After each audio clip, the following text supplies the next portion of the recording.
Good morning, Reverend. Good morning. Good to have you. It's my pleasure. How did you do it? Well, first and foremost, let me acknowledge my constituency executives and my entire team. Thank you for having me. How did I do it? Hard work. Hard work. And I think the people of Ablekuma West needed a change, which they spoke clearly on the 7th. But you remember that I contested with her in 2020. So we had had a run before. And thereafter, we knew, or I knew what we had to do, put in place to be able to have the victory this time around. So, and generally too, I should say that the NDC apparatus also, and the systems that they placed or put out there was also good. What systems? Like agent training, we being vigilant at all levels, our prompting system to places where that need was. And generally, everybody was of the view that there was the need for a win. And so everybody did their part, to bring us to this point. So generally, it's been a collaborative work, both from a national election director and the entire party, the region support, and then the constituency campaign team. So it's something that I will not take the glory alone. It is a joint effort that has brought us this far. Okay. Now, when you say hard work made you win, I don't think that anyone would discount the work that Esla also put in, even as incumbent minister, Yes. Incumbent member of parliament as well. What did you do differently that you think you didn't do in 2020? Yeah. In 2020, that was my first time. I just got onto the field of politics. And so COVID also came through, so there wasn't ample time to be able to meet the constituents. And so come 2023, after our primaries, when I won, I started my house-to-house, meeting people from the entire constituency without anybody knowing. I was doing it very quietly with 2-3 people at a time, maximum maybe 4, visiting people, engaging them. So around July, August this year, when we really took off with the jamboree, with the music and everything, most people thought that was when we had really started doing our house-to-house, but then we had already gone through about 9 months of doing it already. And I think it led to our benefit, because there were areas where, or believed to be her stronghold or the MPP stronghold, we took time to walk through the homes, entering homes. And those areas are very difficult to walk, because you find a home spread out with gates. Even when you knock, it takes about 3-5 minutes before somebody comes to the gate, but then you have to be patient. As compared to my stronghold, supposed stronghold, where it's more clutter, that you meet a lot of people within a short walking distance. So we did this, and the results will also show. But I must be honest that the apathy that the Ghanaian people had also benefited our hard work. So to get people out to vote, you need to have that personal interaction with them, which I realized after the 2020 election, because I thought I'd lived in Dansoman for a long time and people should know me. But then after the 2020 election, people say, oh, yeah, we've seen you, but we didn't know you, meaning that you've not engaged them individually. So it was something that, 2020, going to the taxi rank and things were not things that we really did. But this time we made sure. You go to the washing bay, everywhere, just talking to people, letting them know what you are offering and then who you are. Because for me, the other part was that because I was a reverend minister, it was creating a lot of in people's mind. So then I had the opportunity to explain to them and then understand beyond my work for God what I can also offer. And that was difficult. We were working about 4 to 5 hours every evening for the past 10 months, even preceding August. So it was really hard work. I see. How do you respond to those who say that you probably didn't win because the people liked you, but because you were privileged by the wind of change that blew across the country? Well, I mean, opinions are accepted, but there's still the wind that blew that some also lost. You understand? And the wind of change would have given everybody some level of increment. You understand? But then with your work and your dynamics in your constituency is what will push you to the top. You know, because, you know, going into this election, we were in 7,000 deficit. In 2020, we were 14,000, and then we brought it down to 7,000. And this time, we only did not cross the 7,000. We have appreciated 5,200 more. You understand? So even if the wind got us the 7,000, what about the 5,200? And the people of Ablekuma, you look at the entire constituency, the NDC family, everybody was at work. I mean, the women, the youth, the elderly, even older women, everybody was out campaigning. So yes, the wind helped, but then I think our good work also helped us to the top. Okay. How do you respond? Because you have been in that constituency for a while. Yes. There are people who say that Ursula probably lost because of some level of arrogance. Do you agree to that? Do you pick that from the ground as well? Yes. You know, and I must say that we realized that in 2020 before we contested her. You know, so when we're looking at our brand, how to brand Kweku Addo, we looked at her strength, her weaknesses, and those were things that we picked up. What were some of the weaknesses? No. The way people perceived her posture to the constituents, and then utterances that she may have made in time past that did not go down well with people. So then we had to model something very decent, something which was contrast to what she was. And I think in 2020 it led to our benefit. And so we kept that strategy, you know. But naturally, that was my personality. I'm a pretty calm guy, so we just built our message around that, you know, and then also to show that people respect, which is a basic thing for every human being. They expect that you respect them, you know. But then when you comments as, in Glefe, it's not in the map, or Petekwe is a water zone and people shouldn't have lived there, and people live there, pay rent, buy electricity and vote, and there are polling stations within that community. People feel a bit insulted, you understand? So we made them understand. We believed, even if it was a Ramsia site, now the government over the years have allowed people to live there. So we acknowledge that it wasn't choice, but also cost of living and rentals are cheaper there. And so because of the hardship, if you are here, we are willing to work with you. We are willing to, and rather come and make it a better place for you to live. So you realize these are two messages going forth. And I think ours resonated with the people more, you know. But over time too, you know, when you are in leadership in all spheres, if you don't keep your relationship and the communication with the people closely, it gets to a point where you get a lot of fallout. You know, I think that all those things affected her. I see. What do you bring to the table? I have 7 thematics that I've always discussed. One is for me to have an open relationship with the constituents.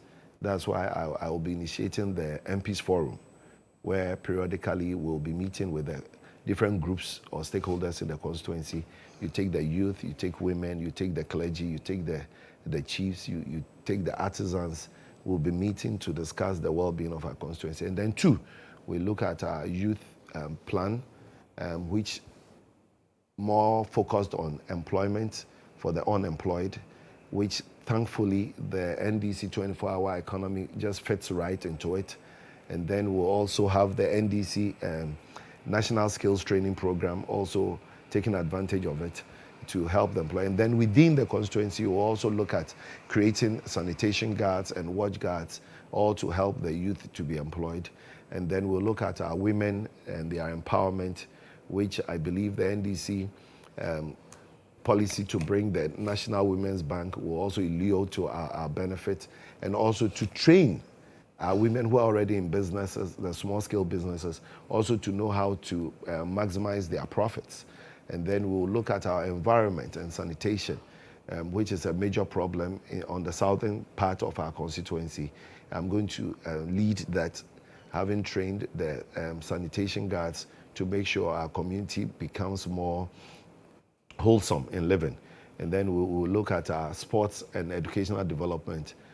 It will interest the people to know that even in Dansoman, the big base in Poas, Shiabu area, there are still kids in their early teens who are not in school. So we find programs for them to be able to be educated. And then we look at our sports facilities. The well-endowed in sports will also see how best we can enhance their talents. And then we look at our infrastructures. The sea defense is a major problem along the Shiabu end. We look at our hospitals. We have a polyclinic. The sitting MP had started a project to build a hospital, which is not a full-fledged hospital, but we'll try and complete that. And that will give employment and also serve the people. And then we look at our arterial roads from Club 250 all the way to the Apostolic Check at last stop. That whole side, all the roads are not tarred. And then with the DRIP program now, they've started grading them. So we hope to complete them, especially those roads that already have the gutters. You understand? Then I look at trying to get an adult center for the elderly in the community. So we look at that. Then we look at security. Security in terms of at night, Dansoman is too dark. And so then you have this petty theft going on. So we'll try to curb that by making sure we light most of the areas in the community, and then also support the police, build a real good relationship. Currently, I think they have just about 1 or 2 trucks, patrol trucks, which is not enough for the size of the constituency we live in. So these are the things we bring on board. But foremost is the MPs Forum, which I think people have really bought into the idea. And I think engaging the people will help us to be able to find a simple direction in building a better Ablekuma West. Do you have fears that Esla will come back for the seat? Well, there's the possibility. She's been an MP for 12 years, so she may believe that she has what it takes. But we are also very adamant to keep the seat for a very long time. How long? As long as it takes. But not only in my tenure. Maybe when I finish my term, I'll make sure an NDC person also takes over, so the Building Ghana agenda can continue. When you say your tenure, you mean 4 years? You know, but after the 4 years, maybe I'll do another 1 or 2 terms, then somebody else can come. Maybe another 1 or 2 terms. I see. You're not giving up that seat now. Are you still a Reverend Minister? Yes, I am. How have you been able to combine that with politics? The good thing is that I wasn't a founder of a church, neither was I a resident minister. I've always been an associate minister. And so that gives me the flexibility. And then the church that I used to be in, Arrow Solutions, for instance, my head pastor allowed me, you know. So, but interestingly, after the 2020, it's been more of people inviting me into their church to talk about politics, youth, politics and governance, youth in politics, Christians, because it's a big deal and a lot of confusion in the minds of people where serving God or being a devout Christian and governance, you know. So for the past 3 years, that's what I've been doing primarily, going to churches and meeting youth groups to educate them. Because I have the view that you may have asked that question because people would say politics is a dirty game. Politicians are liars. They are this, they are you know.